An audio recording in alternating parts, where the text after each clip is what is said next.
This is Bleav Georgia Dawgs Podcast on the Bleav Podcast Network.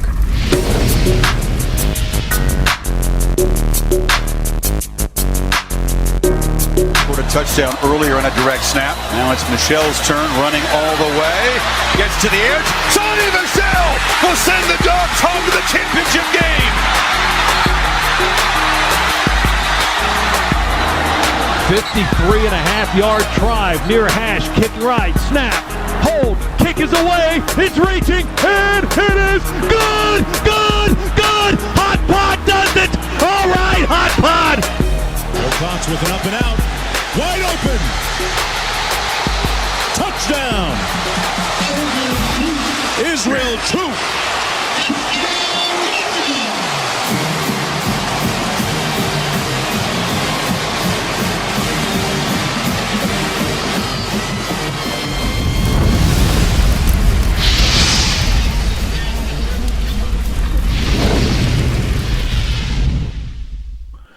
What's going on? We are back in the saddle here.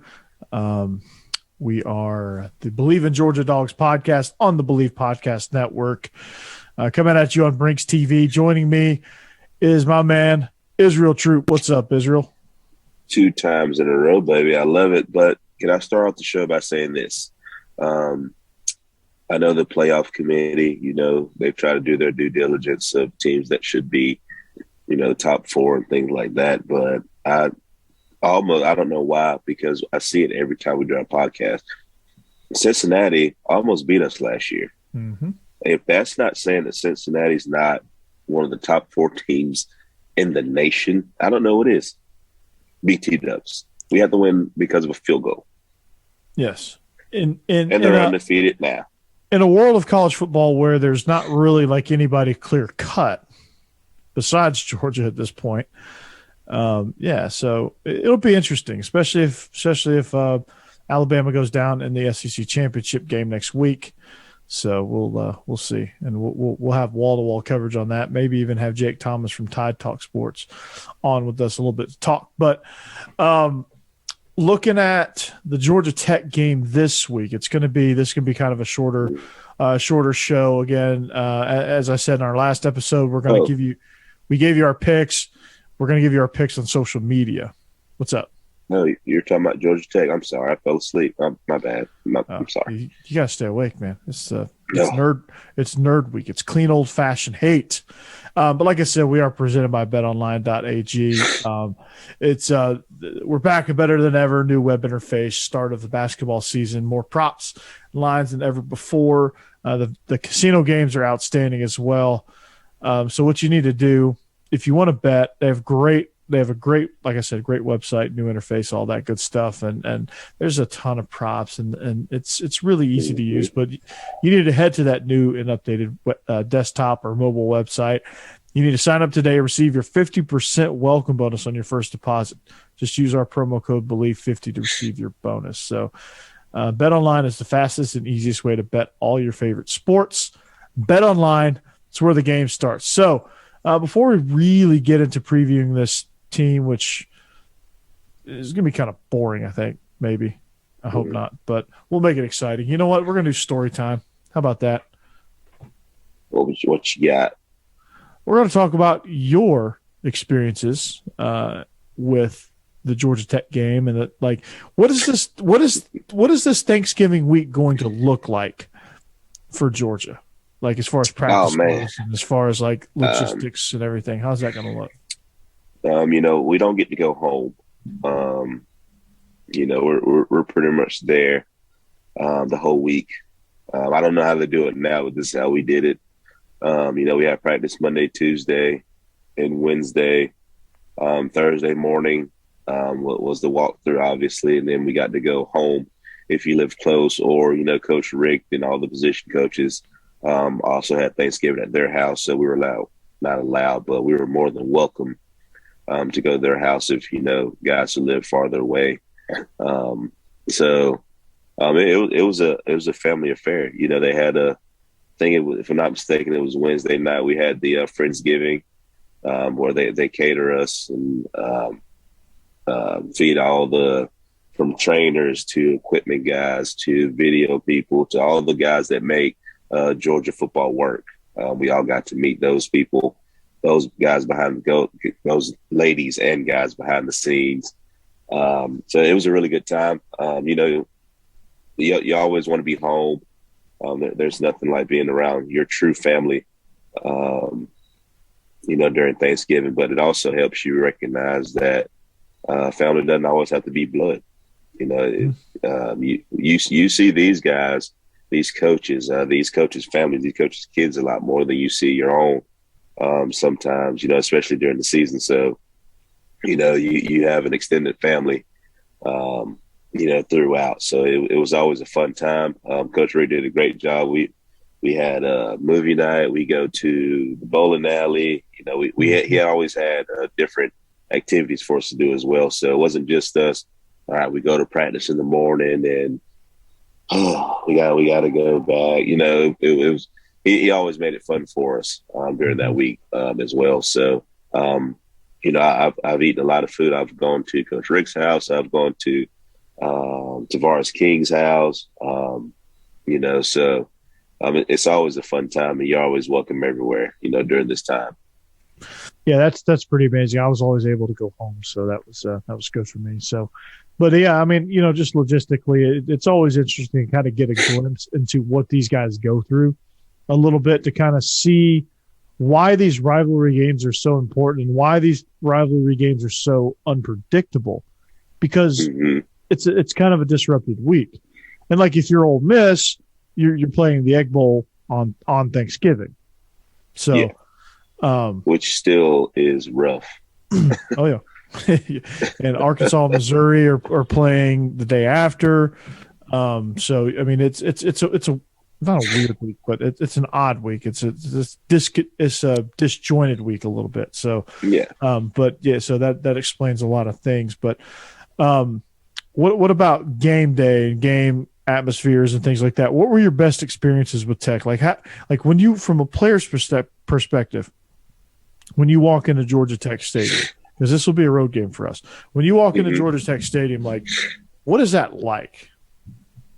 In years past, it's been really, really hostile environment. Those nerds, I mean, students, get pretty loud over there in Atlanta. So, for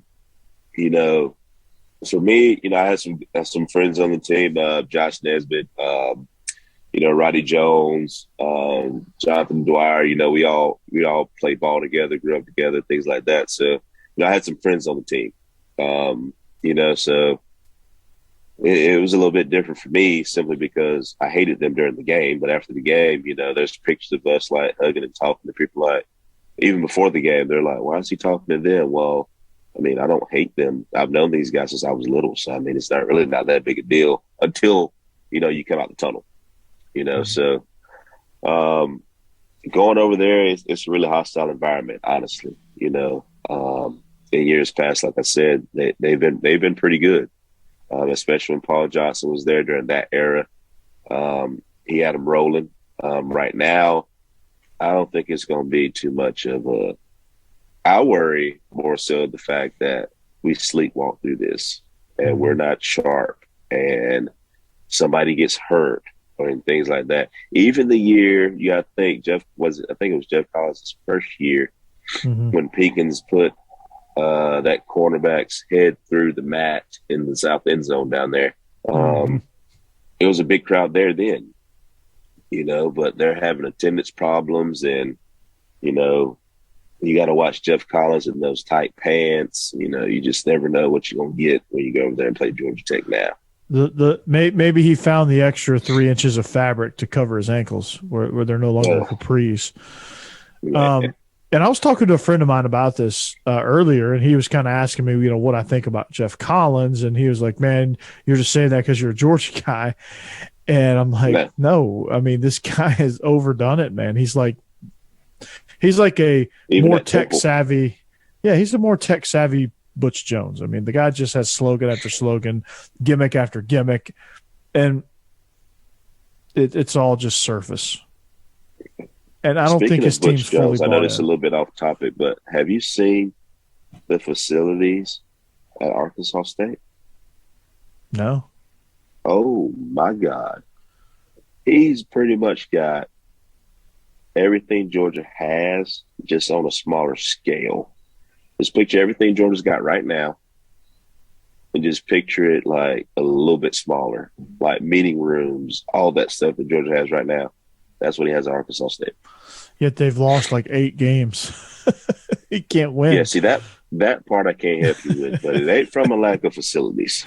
That's those are facts. I'll have to go do that after we finish here. I'll have to go check that out. But like Jeff Collins, like I like the 404 thing. I thought that was clever. That's where it should have stopped. Like you should have just ran with that. But he couldn't. Like he has to have, always has to have the Waffle House cup, or has the dresses like a buffoon with the tight pants and just an odd bird, Yeah, outside of this week, I like it simply because he's a Georgia guy.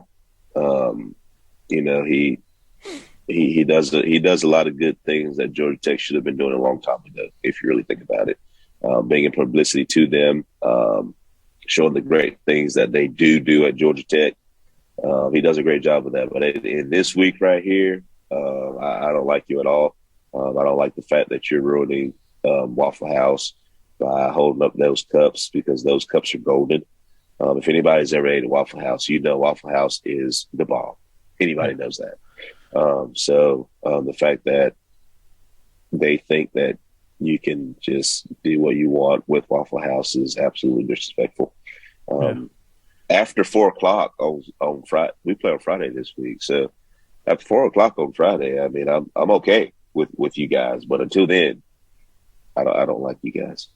Yeah, no, we play on Saturday. It's a nooner. Is it still Saturday? It's a Saturday nooner. Yeah, it's a noon game. I thought they were talking about moving it on Friday. They may have talked. I read that somewhere. Maybe they talked about it, but I don't think it ever came to fruition. But you're in danger of losing your dog card there. You're talking nice about Jeff Collins, but no. But I was going to ask you, like, from a coaching perspective, and this kind of ties into kind of where they are as a program. Like they do some good things. Like Jahmyr Gibbs is he's moving up the all-time rushing charts at Georgia Tech. But at what point does like the Jeff Collins PR machine stop and the Jeff Collins coaching machine begins? Like they've got some good assistants on staff. Their strength coach is really good. Tashard Choice is I want to say he's a friend of mine. He's up for the Bros Award. Yeah. He's really good. Like they've got some good things going, but as an entire operation, they don't. And I'm trying to figure out something. I'm trying to figure out where the disconnect is. And the first thing I look at is your head coach is out here rah-rahing about everything and finding the next Waffle House cup to hold up, or the new design on the 404 takeover banner that the recruits stand in front of, or doing barbell curls on the sideline during pregame warmups, or whatever the newest gimmick is. I think he's kind of wrapped himself up into that, and I don't think he's really got below surface level.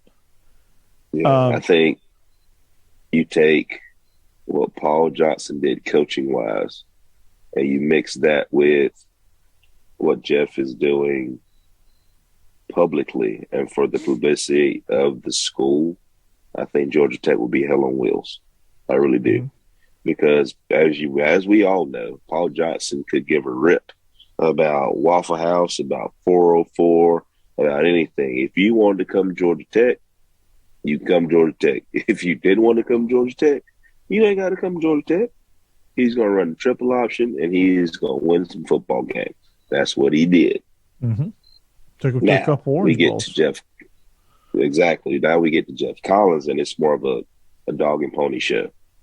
You know, it's more so now, all right, well, how can I make it more appealing now? But at the end of the day, my boy, you got to win football games.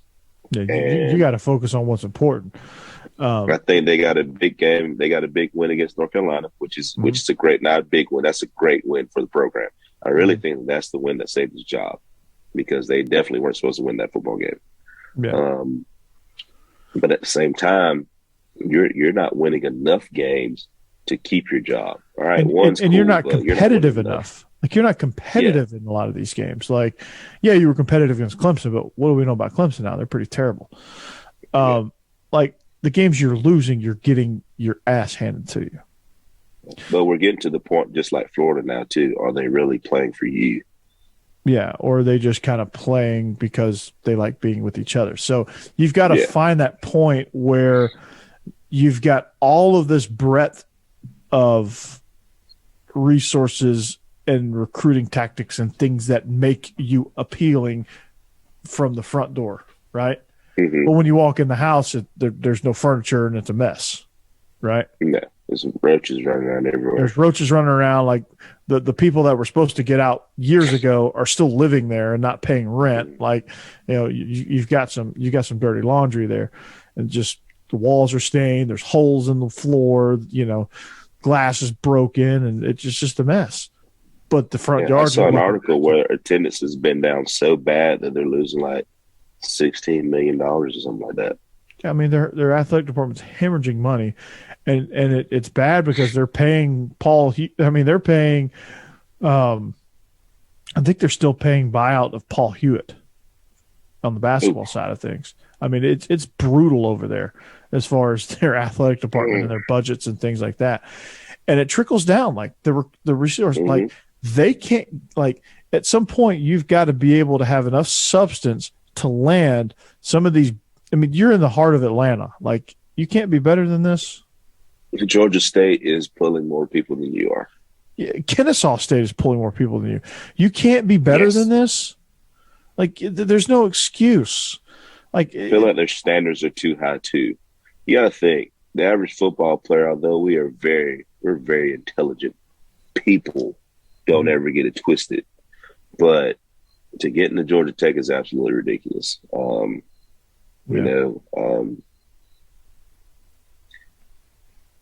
I'm not saying that we should cater to anything, because I think that makes people soft, but I think that your standards of getting into the school itself are absolutely too high.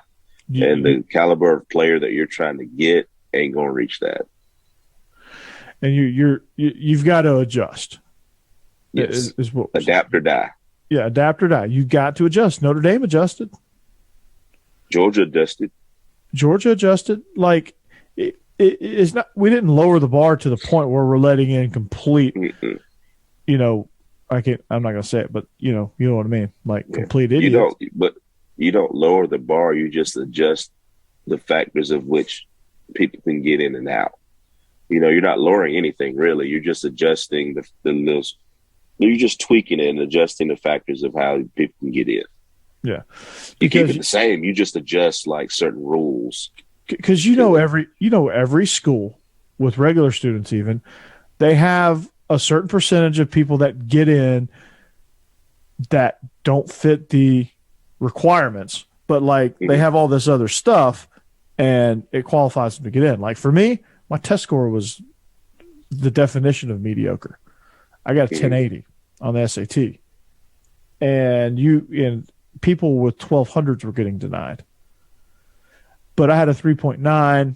I had all the extracurriculars. I was in National Honor Society, Beta Club, all that stuff. Academically, I played football and baseball, community service, a lot of stuff. I made sure the rest of the stuff could hold up my lack of test score, and I got in. Like, it got tweaked so that I could get in, and I was successful, graduated, all that good stuff. So, they didn't lower the bar so I could get in. They just said, okay, you're close. Just kind of squeeze through that door over there. And they adjusted to what you could do well. Exactly.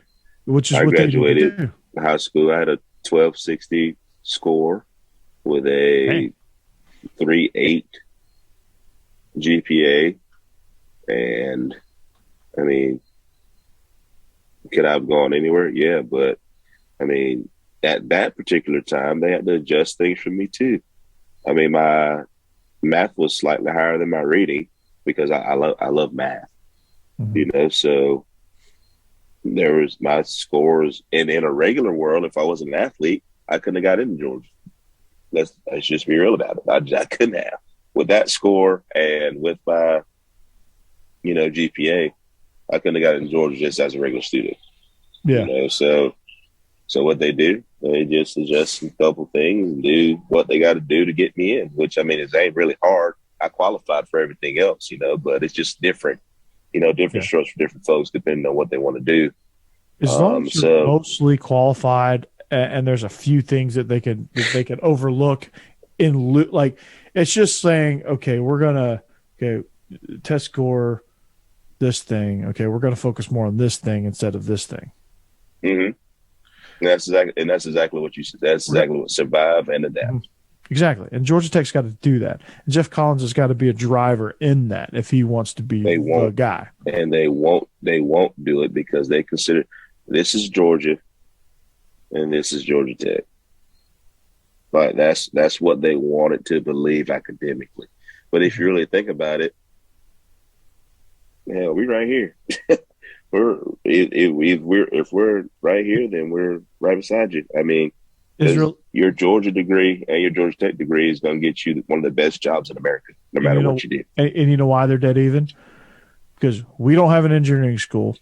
They don't have an elite business school or an elite journalism school. Those are big facts. Or an elite veterinary program or an elite pre-pharmacy program or an elite. I don't know too many engineers that are in the world that are trying to do that, but I do know a lot of people who are trying to be vets, trying to be business majors, trying to be journalism majors. I do know a lot of those. Mm-hmm. And I mean, we have one of the best journalism programs in America. I have a cousin that graduated from Purdue. He's a construction engineer. He's pretty good. And his son is also at Purdue. So, you just have to adjust. It's just simple. You have to adjust. And if you want to adjust, you want to get your eyes beat in. Exactly. I mean, if you're tired of losing and you're not going to make any money, your fans are going to all drive away. They're all going to wear red and black next year. You got to do better. If that's Jeff Collins, great. If it's not, you got to figure it out. You have to figure it out. I honestly don't think it is. I think got to find somebody in there. I hate to say that, but either Jeff Collins is going to get one more year and he's going to have to do some really big soul searching, or they're going to get rid of him. They probably can't afford to fire him. That's probably why he'll get another year if we're being honest about it. That's true. Yeah. So, but let's look at the team. Let's kind of look at their roster now. Let's kind of look at where they are. Obviously Jahmyr Gibbs. We talked about him. Just been a rock solid option there as a running back. I mean, he is fourth in all-purpose yards behind Eddie Lee Ivory, Kelly Campbell, and Jonathan Dwyer. All-purpose yards in the season. That's some good company to be around. He's sitting at 1680 with 2 games to play. They play Notre Dame. I think when you look at that, he's having a really, really, really nice season. But when you watch this team, you see several key areas that lack, and some of it is just because they've just had such a hard time back building what Paul Johnson didn't do well, which is recruit. Okay. Mm-hmm. Their pass rush is non-existent. Their secondary is suspect because of that. They struggle. They struggle with depth. Offensively, I think is their strength. I think they do pretty well. Obviously, with Gibbs, I think their quarterback is. I think their quarterback play is really, really good. And I think when you look at just the overall style of play, I think they have the right thing going. I think scheme wise, they're in the right frame, and I think they're doing a lot of good things. But I just still, again, it's just like you watch this team, you watch this university, like they're having a major identity crisis. They can't figure out what they are. Yeah. I want you to close your eyes and think of one Georgia Tech defensive player that you can name without Google or anything. Name one defensive player. Like right now, or just like of all time? No, like right now, on the team right now. Oh yeah, that's a wrap. I can't do that. Yeah, you can't. Because why? Because they're not very good on defense. And that's the problem. You could always name at least one Georgia Tech defensive player. I can't remember his name per se, but he played for the Bengals. He was number 93, not mistaken. Oh, Michael Johnson. Dude had an extremely long name. That's it. Mr. Johnson. Yes. See, Yeah. I can't remember his name, but I remember him. Roman Reigns, who is Roman Reigns, the professional wrestler, he played at Georgia Tech. Yes. I didn't realize that he was there about the same time that I was until I was looking at, his stats and everything. So, you always remember a couple of guys on the defense that you remember specifically. I can't name now one person on defense that even remotely shakes stick at, and that's the problem. We know Gibbs offensively, but name anybody else on the offense that can give you problems. Kenyatta Watson, maybe? Maybe. On a good day. If they're having a good day, he can. Yeah. I mean, but some of these freshmen are pretty good. Like Calvin Johnson, they don't have any of those. The Tashard Choices, the Reggie Balls, the Joey Hamiltons. I know y'all forgot about them. The Joey Hamiltons. Joe Hamilton. Yes. So they don't have any of those guys anymore that you just know, from just looking at them. So I think that's a problem. I don't think they're far away just from the simple fact they're doing a good job recruiting, but they're not recruiting the right guys for the right positions. I think they need some help on defense. Like you said, defensive line, linebackers, secondary. Those guys are young. Yeah. But I mean, you're still recruiting 4 or 5-star guys that should be balling. The biggest knock on Kirby Smart was that he's not developing players, but guess what? He is. You're getting first rounders, second rounders, third rounders every single year. Because he rotates. When's the last person getting drafted out of Georgia Tech? I don't think they had anybody last year. But I mean, Kirby plays 24 guys on defense. I mean, those guys get snaps. And then you look at their quarterback situation, Jeff Sims. Like, what do you make of him? You had Yates, who is a 5-star kid. I mean, You got Jemias Griffin at running back, and the reason I know that is because he went to Rome, which one of my really good friends is running back coach at Rome. I know that's the only reason I know that. Yeah, So I think the problem is that the development of players there is not going according to plan. I don't know why, because they got a heck of a strength coach. They really do. I like him a lot. Strength wise, they look better. They look more like what you would expect, and part of it's just because they wear an actual brand of uniform now, and they don't look like a high school team. Yes. But they don't look like a high school they team. Compete. Yeah, they look like a college team with the jerseys and in the jerseys. Mm-hmm. They look good. They look good. But I think the development of the player itself is the problem. That's the biggest thing that I see. I don't see them getting better. But I'll only watch them every once in a while. But to me, they're not getting better. Each and every game. To me, they're just kind of either the same or worse. Which, if you're the same, then you're probably worse. Yes. So it's called insanity, doing the same thing and expecting different results. Yeah. Yes. I mean, look at the game against Boston College, right? Jahmyr Gibbs ran a kickoff back 98 yards, scored another on the scored another. He had 223 all-purpose yards in that game alone. This is this isn't a 41-30 loss, right? Jordan Yates, long drives, 2 possessions following the Gibbs return. Malachi Carter, I guess, is probably the guy. Brett Semeglia. That name sounds familiar because I think he transferred from Tennessee. I'm pretty sure. But they lost their 4th straight game. They're 3-7 on the season. They allowed 329 yards in the first half. Yeah. Won the second half a little bit, but in the second half. When you have your individual notes from that game, and this game really kind of stood out to me, but when you look at the individual notes and it's just Gibson, or it's just Gibbs. I mean, it's all Gibbs. It's all Gibbs. That's a problem. Mm-hmm. Which means when the Dawgs come to town, all we got to do is stop one person, and they won't cross the 50. Gibbs. Yes, Jahmyr Gibbs. That's it. I mean, you hone in on him, and that's it. And then Cook, Samir are going to have a field day. So, I mean, I think it's going to be name your number on offense. And they'll probably score do what I want to. It'll be 45-7 probably.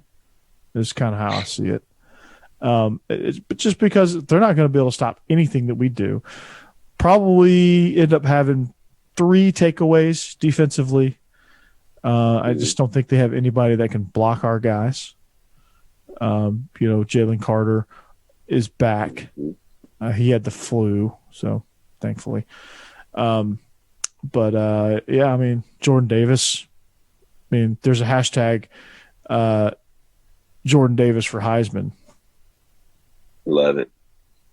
I love it. I mean, maybe Pickens comes back and actually throws somebody in the stands this time instead of beating their head up against the pad.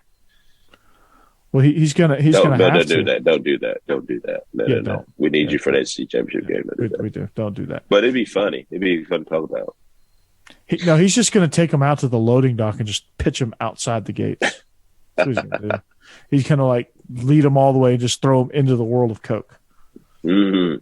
That's what he's going to do. I mean, I'm the one positive for Georgia Tech is I'm glad they shifted to Adidas. That was a good thing. They got more better looking uniforms. Again, the PR stuff is good. It's a step in the right direction. It's a little bit much. It's a little bit intense.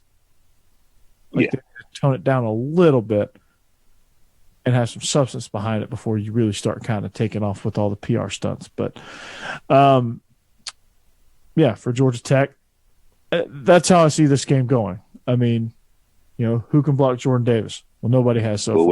We'll win by 21. Yeah. Who's going to block Nakobe? Haven't seen anybody do it yet. Are you going to throw at Keely Ringo? Hadn't really seen anybody do it. De'Aaron Kendrick, is he going to get another pick? Yeah, probably. People have tested him more because he's gotten better. Chris Smith. There is one person that I text you about that really bothered me. Yes, Latavius Brini.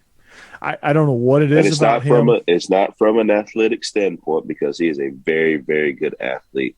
It just seems to me, just from an football outside IQ. person looking in, football IQ. I think he's struggling. He's struggling. I think because his football IQ isn't very high. I think he doesn't understand. He's playing slow because of that. Yeah, and I don't think he understands leverage. I don't think he understands body placement. I think he bites on eye fakes and head fakes, and I think he's slow because of that.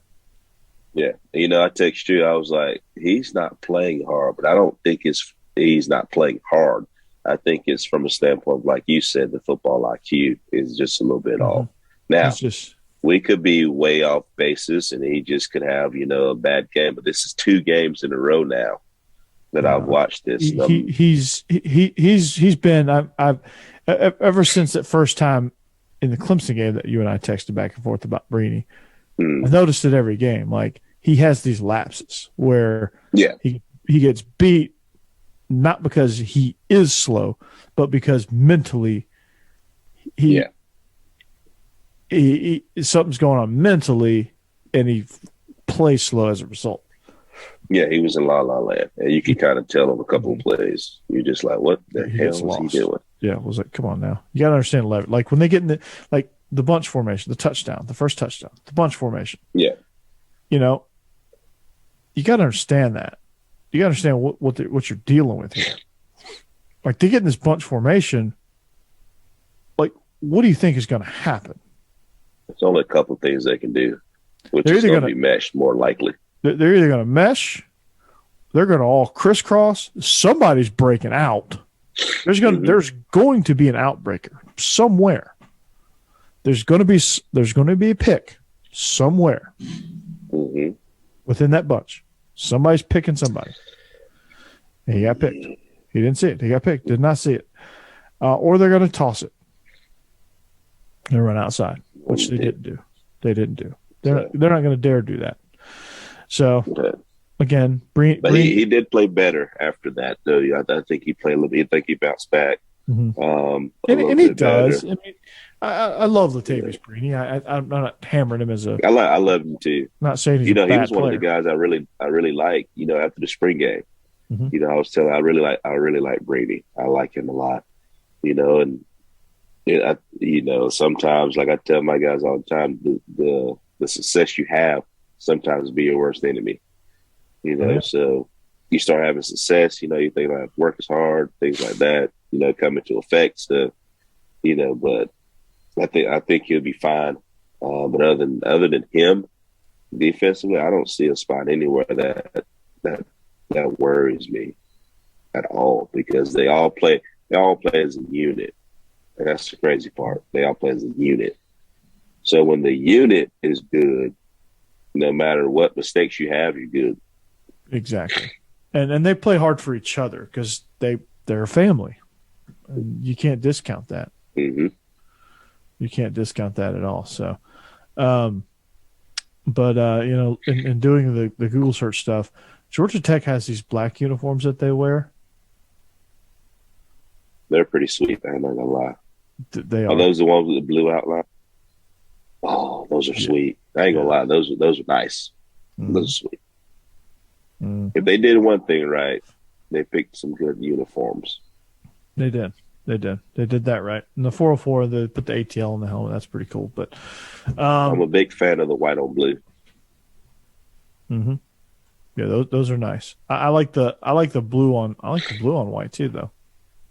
Those are sweet too. But Israel, that's gonna. There's not much else to say about Georgia Tech.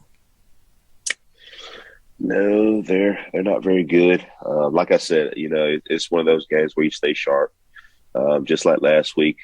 With Charleston Southern, you stay sharp, and you don't want to get anybody hurt, but you also don't play to the level of your opponent. You go ahead and beat them. I know there's no running clock in college football, but there should be sometimes. But you just kind of sharpen your tool. Get ready for the SEC championship game the following week. So, you don't want to look ahead to anything because that's usually where you make mistakes and you get beat. So, just stay grounded. Players, go out there and win. And as a senior, you beat Georgia Tech, you get a little trophy. I still have my little trophy when we beat Georgia Tech my senior year. So, I don't know if they do that anymore, but you get that little keepsake. And it's never fun to lose over there. I never have, but I would imagine that it's bad. I lost Georgia Tech one time. Yeah, so when I was playing. Can't wait to invade Bobby Dodd Stadium at Mark Richt Field when we head over there. But what other games are you looking forward to? Literally, I don't know. It's rivalry week, so. Well, I'm looking forward to the Egg Bowl, first of all. When I'm stuffing my face. It's hard that week. Yeah, because you have so many games like Oregon State's not going to be a good game. We all know that. You got Civil War, Apple Cup. Those games are a wash. Bedlam. You have Florida State, South Carolina, Clemson. Yeah. You have the South Carolina Clemson game is going to be a good game this year because I think they're pretty much the same. Got a really good defense. Offenses, just depends on the day. So I think that's a little bit more even match this year than any year. Yeah. Ever. Bedlam, Ohio State, Michigan. Ohio State will win that one. Yeah. Pretty sure. I think the Egg Bowl is the most intriguing one simply because we know the history of the Egg Bowl. Yeah. I mean, the ramifications on that are that's pretty good. I think who plays? Is it LSU A&M? Yes, LSU and A&M should be playing. That'll be interesting. Yeah, they play this week. They play that week too. Yeah, because they're both off this week. LSU and A&M are both off this week. So Kentucky Louisville will be kind of fun. Louisville's bowling, which that's going to be the game. At the beginning of the season, didn't think Louisville was going to be bowling, and then I'm not sure the other games, but those are some games. I'm really circling the Egg Bowl and the Iron Bowl. The Iron Bowl, I forgot about that one. I think if Bo Nix hadn't gotten hurt, they were going to lose. So I think Philly gives them the best chance to win right now. Yeah, there you go. So, but I'm excited about that. But yeah, stay tuned to our picks on social media. We'll stick those out there and we'll let you kind of comment on those. But we're going to wrap this thing up with our quick Georgia Tech preview. Like I said, it's a quick show. So we want to wish you and your family a very, very happy Thanksgiving. We hope you travel safe to where you're going. We hope you enjoy all the turkey and dressing and all the fixins that you may have at your Thanksgiving parties and get-togethers. I know. Obviously, turkey gravy. You gotta have some good dressing, and then you have the sweet potatoes, which some sweet potato souffle, which some people do marshmallow, some people don't. That's a controversy in and of itself. Mac and cheese. You have some, green bean casserole. It's like the casserole season. Caramel cake is my favorite dessert. What are some of your favorites? Everything you just named. My mother-in-law makes these peas. I don't know where she gets them from. They're like, I don't know what they're called, but they're absolutely delicious. My mom makes the mac and cheese. So, there's that. We have a plethora of things. Deviled eggs. I love deviled eggs.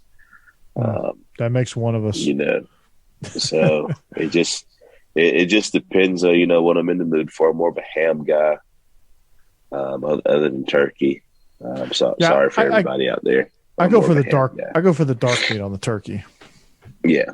So, but it's always a wonderful time to see family and friends and things like that. So, like you said, everybody be safe. COVID is still alive, so make sure everybody's taking their proper precautions and things like that.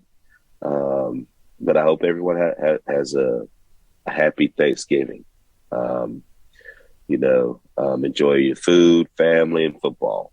The 3 F's: food, family, and football. Mm-hmm. Absolutely. My 3 favorite F words. So there you go. I see what you did there. Do you see what I did there? Yes, next level. So like I said, we hope you have a safe Thanksgiving. We hope you have a great week. We'll be back and better than ever when it comes for the SEC Championship preview. We hope you subscribe, comment, follow us on social media. Just scrolling right down there below. But we are the Bleav in Georgia Dawgs podcast on the Bleav Podcast Network, also on the video side, coming at you from Brinks TV. We are presented by betonline.ag. For Israel Troupe, I'm Corey Burton. So long and see you later. Happy Thanksgiving and go Dawgs. Go Dawgs. This is Bleav in Georgia Dawgs podcast on the Bleav Podcast Network.